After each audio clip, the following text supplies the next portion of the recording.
नमस्कार दोस्तों, कैसे हो? मज़े में हो? तो यहाँ पे देखिए कि नया घर खरीदो और उससे टैक्स बचाओ जब आप पुराना घर बेचोगे तब।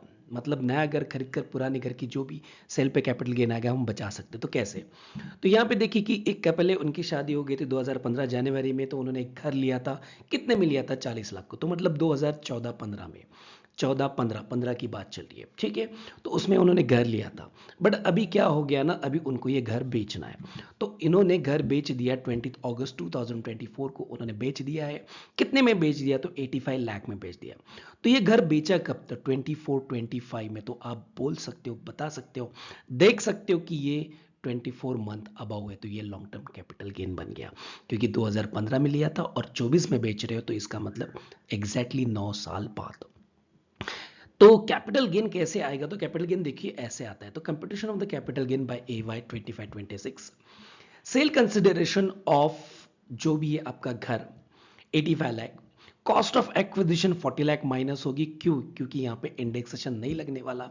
क्योंकि जो भी अभी जुलाई के बाद 2024 जुलाई के बाद जो भी प्रॉपर्टी सेल होती है उसके ऊपर इंडेक्सेशन नहीं लगता।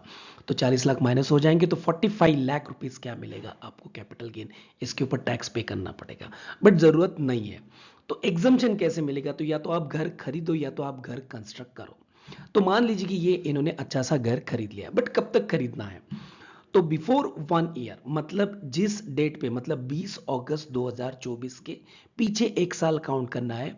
उस बीच में सपोज आप, मतलब 19 ऑफ अगस्त या 21 ऑफ अगस्त 2023 के बाद और 20 अगस्त 2024 के अंदर एक साल बताया ना, तो आपने नया घर लिया है तो वो एग्जम्पशन के लिए क्लेम कर सकते हो।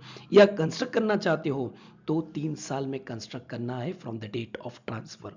मतलब 20 अगस्त 2024 से 3 साल काउंट करो।